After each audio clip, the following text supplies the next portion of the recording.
तू बता मुझे कि तेरी औकात क्या है?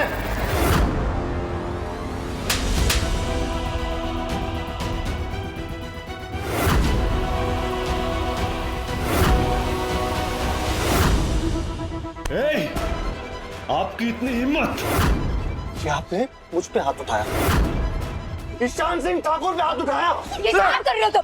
छोड़ो मामू साहब को, छोड़ो।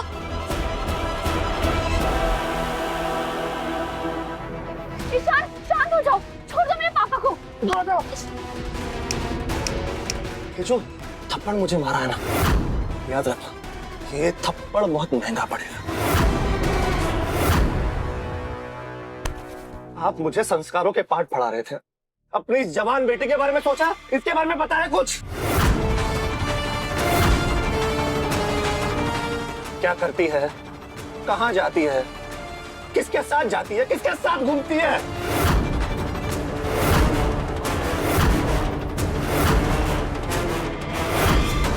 ईशान अब तुम अपनी हद पार कर रहे हो, छोड़ो मामू साहब को वरना मैं पुलिस को कॉल कर दूंगी। अरे तो बुलाओ ना पुलिस को। हाँ, डरता कौन है? डायल 100। नहीं नहीं,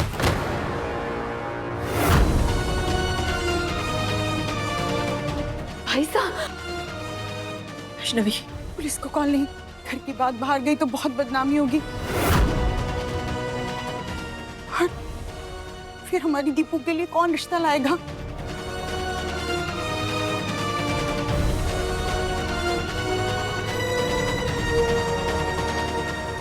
ठीक है, चलो सही है, इस कबूतर खाने में कोई तो है जो समझदार है। आंटी जी, बहुत सही किया आपने। अगर पुलिस इस घर में आती ना तो पूरे मोहल्ले को, पूरे गांव को मालूम चल जाता तुम्हारी बहन के बारे में। इसकी नाक कट जाती, ये किसी को मुंह दिखाने के लायक नहीं रहती, समझे तुम?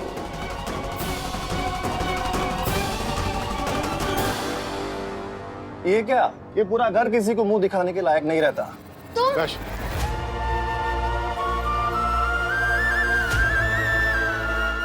बहुत हो गई तुम्हारी बदतमीजी, निकलो हमारे घर से।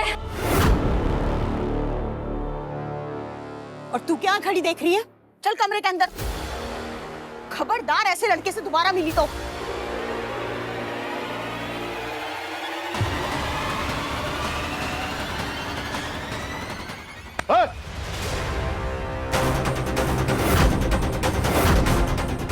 ईशान, कोई रुको साहब, कोई आगे नहीं बढ़ेगा।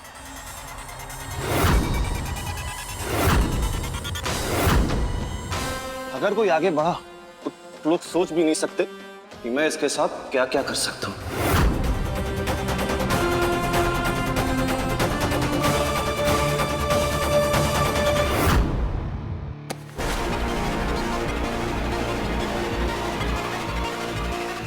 और आंटी जी, ये ऐसे लड़के का मतलब क्या होता है?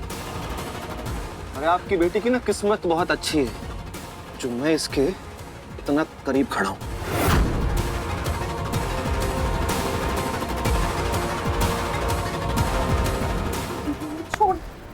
हटो। मैं अभी जो चाहूं वो इसके साथ कर सकता हूं। नहीं। अरे दूर हटो साहब। मैं चाहूं इसको टच कर सकता हूं, इसके बालों को सहला सकता हूं, या फिर इसे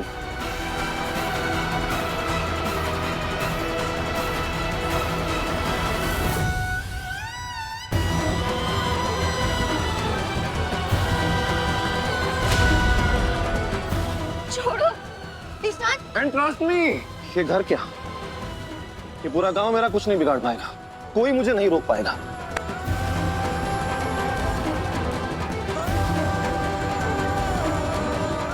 पुलिस आती होगी तो जल्दी से रिकॉर्डिंग स्टार्ट कर।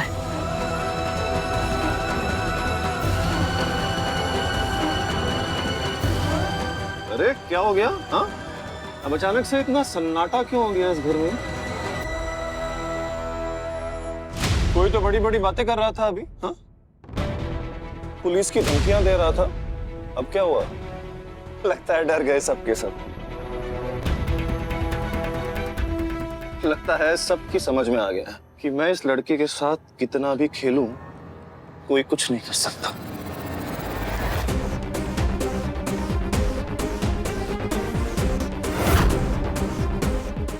छोड़ो छोड़ो मुझे। आफ्टर ऑल ठाकुरों का बेटा जो हूं, गरीब घर की लड़कियां अमीर लड़कों के सामने घुटने टेक ही देती है आखिर में।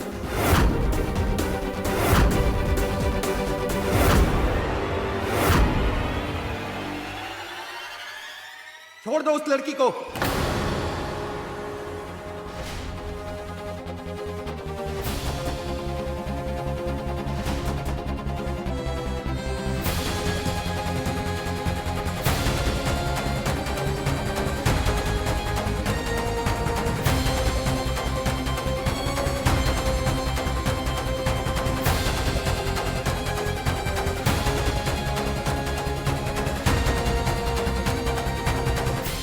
Mr. Ishan, you are under arrest.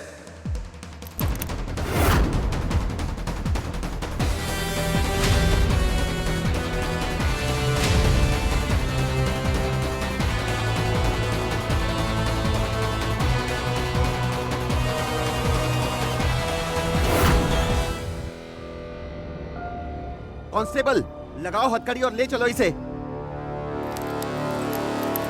अब तुम्हारा घमंड और भ्रम दोनों टूटेगा। कानून की नजरों में सब लोग एक होते हैं, पर तुम्हारे पास वो नजरें नहीं है। अगर होती ना, तो ये आज हथकड़ियां तुम्हारे हाथों में नहीं होती।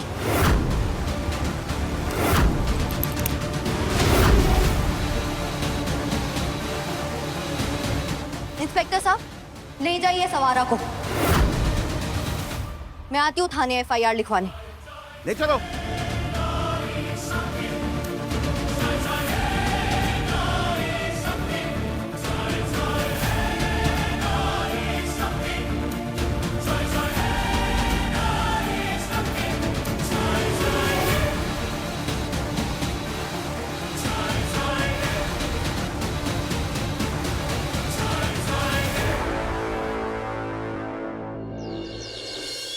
आपकी हिम्मत कैसे हुई मेरे बेटे को अरेस्ट करने की? रमकुड़ी जी, मैं ड्यूटी पे नहीं था। वो तो इंस्पेक्टर त्रिपाठी ने अरेस्ट किया उन्हें। पर वो क्या है ना कि मामला बड़ा संगीन था। छोटा मोटा अगर इल्जाम होता ना, तो मैं कभी हाथ ही नहीं डालता। पर ये लड़कियों वाला मामला बड़ा नाजुक होता है। उसकी बहन खुद रिपोर्ट लिखवाई है। उसके पास सारे मामले की रिकॉर्डिंग है। अगर एक्शन नहीं लेता तो अफसर से लेकर रिपोर्टर तक जवाब देना भारी पड़ जाता। पर आप चिंता ना कीजिए, मैं हूं ना, सारे मामले को खुद ही देख रहा हूं। चलता हूं, नमस्ते। सब बर्बाद कर दिया इस लड़के ने। अरे खुद के क्रिकेट करियर की परवाह नहीं तो कम से कम अपने बाप की इज्जत की परवाह करता। सामने जिला परिषद के चुनाव है। लोग मेरे नाम का बटन दबाने के बजाय मेरे ऊपर फूंक कर जाएंगे। पहली बात, तुम्हारी वैसे कोई खास इज्जत है नहीं जो लुट रही है। और दूसरी बात, इतना ड्रामा करने की जरूरत नहीं है। चीखने चिल्लाने से लड़ाइयां जीती नहीं जाती। दारों को बुलाओ, अब वही ये मामला सुलझा सकता है। कहाँ से बुलाएं उसे? माँ ने सुबह सुबह उसे जरूरी काम से गांव के बाहर भेजा है। अरे बुलाओ उसे। बेटे की जिंदगी से बढ़कर है क्या कोई काम? बढ़कर है। 560 एकड़ की जमीन का मामला है, जिसे सिर्फ गर्व ही संभाल सकता है। मुझे अपने भाई को बचाने के लिए किसी पराई की जरूरत नहीं है। माँ, मैं जा रहा हूँ। अकेले जाके लड़की के घर वालों से बात करके आऊंगा। अकेले नहीं, मैं भी साथ चलूंगी। ये मामला सोच समझकर शांति से निपटाना होगा। जो तेरे पास का नहीं। उस लड़की और उसके घर परिवार का पता कर।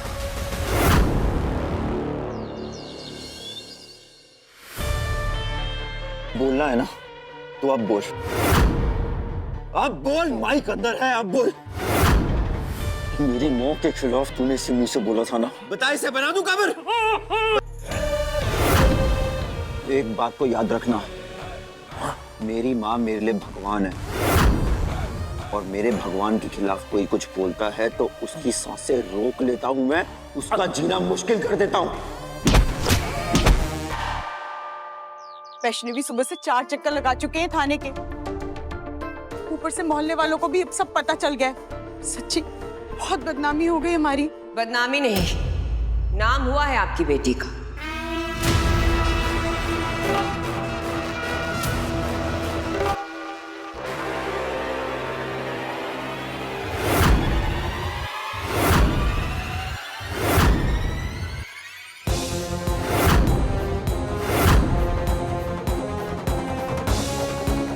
आज के बाद इस गांव में शक्ल मत दिखाना। ठाकुर है हम, गुंडागर्दी भी हमसे और शांति भी हमसे। ये खड़ूस आंटी यहाँ क्यों आई है?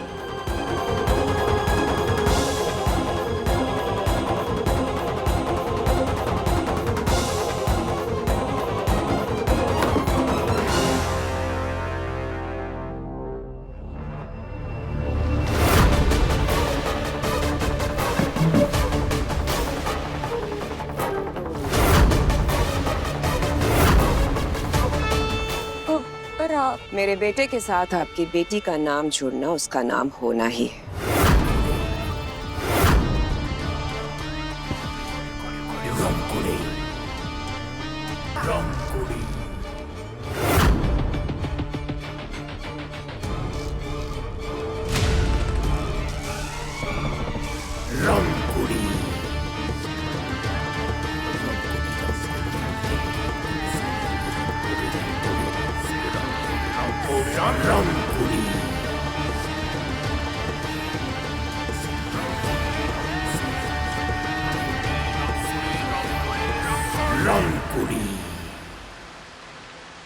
पता नहीं किस गरीब खाने में उलझा लिया है खुद को ईशान।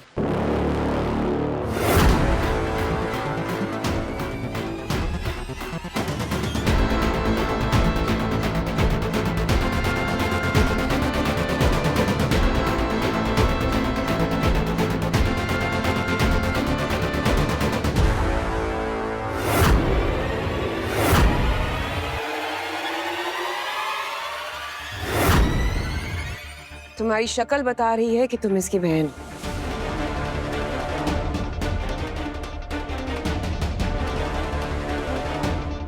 और तुम्हारी तो पहली झलक देखकर ही मैं समझ गई थी उस दिन की जितनी सीधी तुम दिखती हो अंदर से उतनी ही ज्यादा टेढ़ी।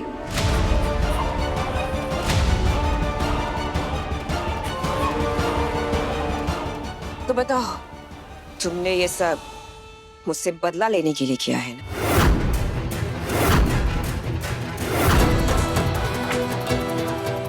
उस दिन मैंने तुम्हें थप्पड़ क्या लगा दिया, तुमने मेरे बेटे को जेल पहुंचा दिया। थप्पड़? तो आपने मेरी वैष्णवी पर हाथ उठाया था?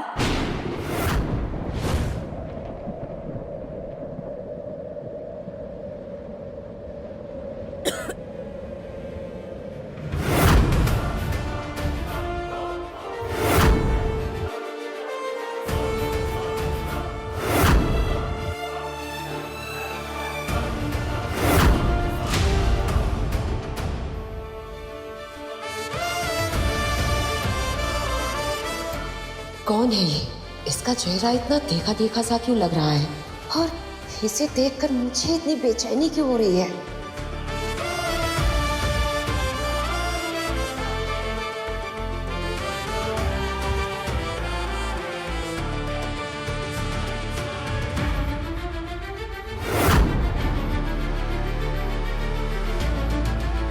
आपकी हिम्मत कैसे हुई मेरी वैश्यु को थप्पड़ लगाने की? वैसे अगर यही थप्पड़ आपने अपने बेटे को लगाया होता तो आज आपको यहाँ आने की नौबत न पड़ती। अगर बाबू अब बस कर दीजिए, नहीं तो मेरी जान चली जाएगी।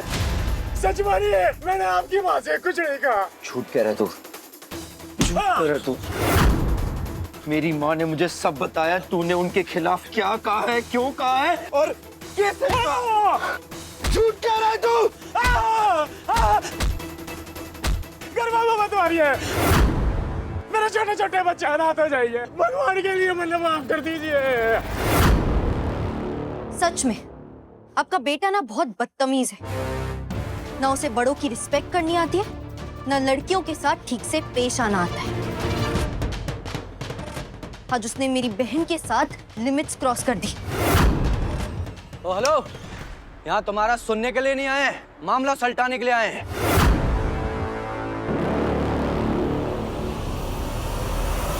इतना सब कुछ हो जाने के बाद आपको क्या लगता है हम आपके बेटे को माफ कर देंगे? बिल्कुल नहीं। माफी मांग कौन रहा है? हम तो यहाँ आपसे अपने मन की बात करने आए। देखिए, मेरे बेटे ने ऐसा कुछ नहीं किया है जो आपकी बेटी करना नहीं चाहती थी।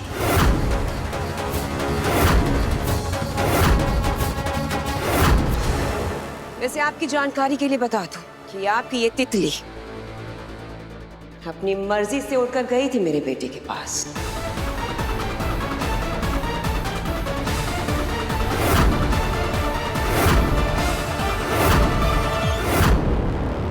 इसके मन में गुब्बारे फूट रहे थे, लेकिन आपने सारी गलती मेरे बेटे के सर पर फोड़ दी।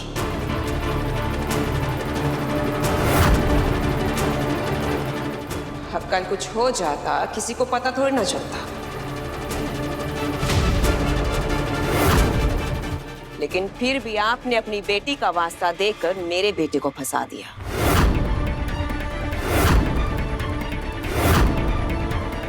जबकि अपनी इज्जत का तमाशा इसने खुद बनाया था।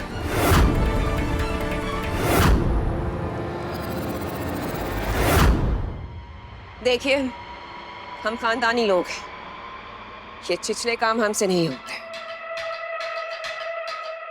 ना तो हम गरीबों की लड़कियों का नाजायज फायदा उठाते हैं, ना ही उनकी इज्जत उछालते हैं।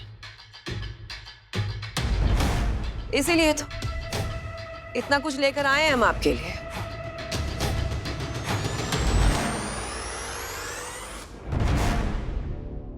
पर लगता है आप लोगों की हालत कुछ ज्यादा ही खस्ता है।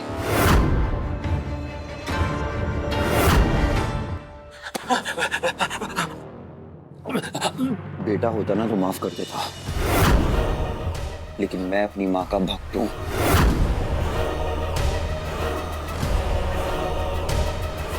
और अगर भक्त की आस्था पर कोई उंगली उठाए ना, तो मैं उसकी उंगली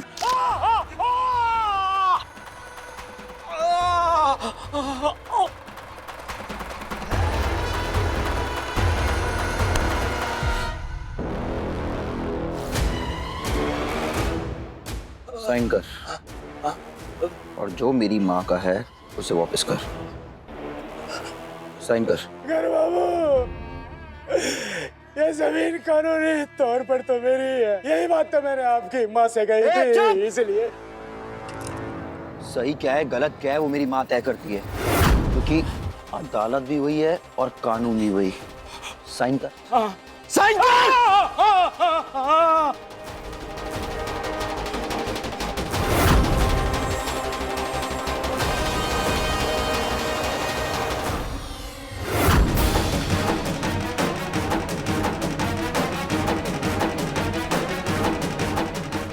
दस्तखत कर दिए, अब ये सारी जमीन रामकुड़ी जी की हो गई।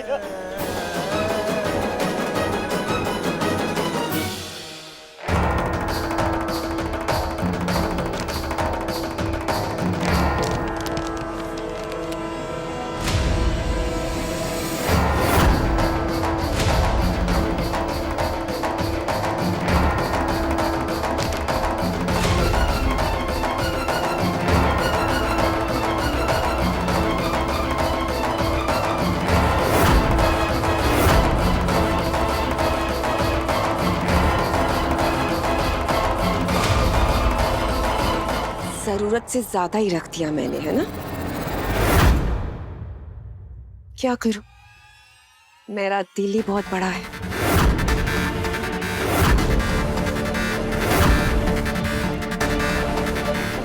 शर्म नहीं आती आपको? लड़की की इज्जत को पैसों से तोलते हुए। ए लड़की, शुक्र मना कि इतना दे रही हो, वरना तुम्हारी बहन जितनी आवारा लड़की के लिए ना कोई चिल्लर भी ना बहनगी।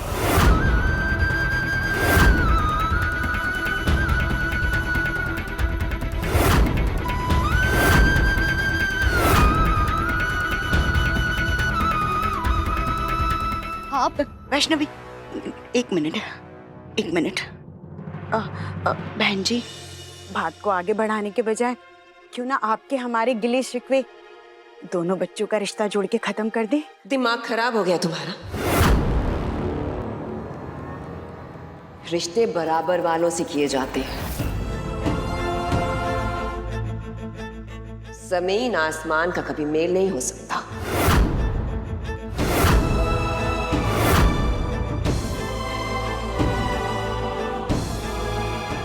हम खानदानी लोग जब अपने नौकर भी रखते हैं ना, तो देख परख कर रखते हैं। तुम्हारी बेटी हमारे घर की बेंदनी कभी नहीं बन सकती।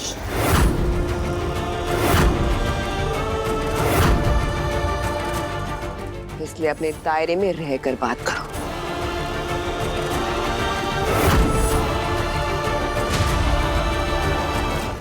और तुम, अच्छा होगा कि तुम अपनी रिपोर्ट वापस ले लो और इस मुद्दे को यहीं खत्म कर दो।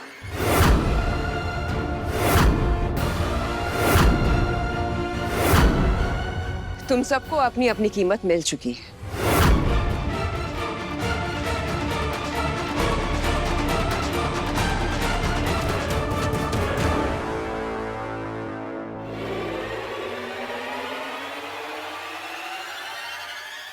रुको।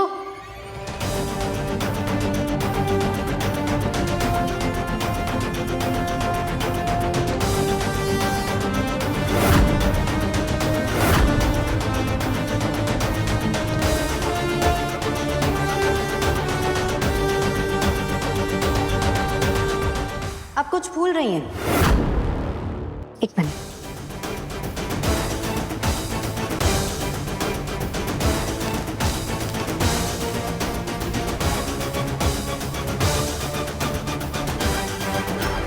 ये रखिए।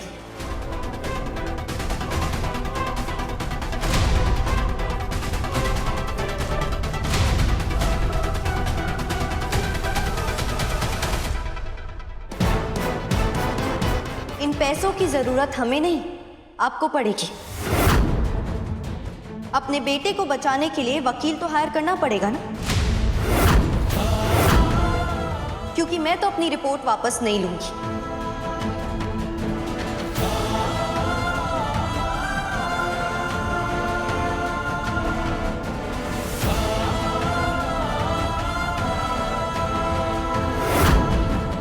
उस दिन मंदिर में आपको देख के ऐसा लगा था आप सिर्फ गुस्सा करती हैं, लेकिन आज सब पता चल गया कि आप एक नंबर की घमंडी, दूसरों को नीचा दिखाने वाली और छोटी सोच की औरत है, बिल्कुल अपने बेटे की तरह।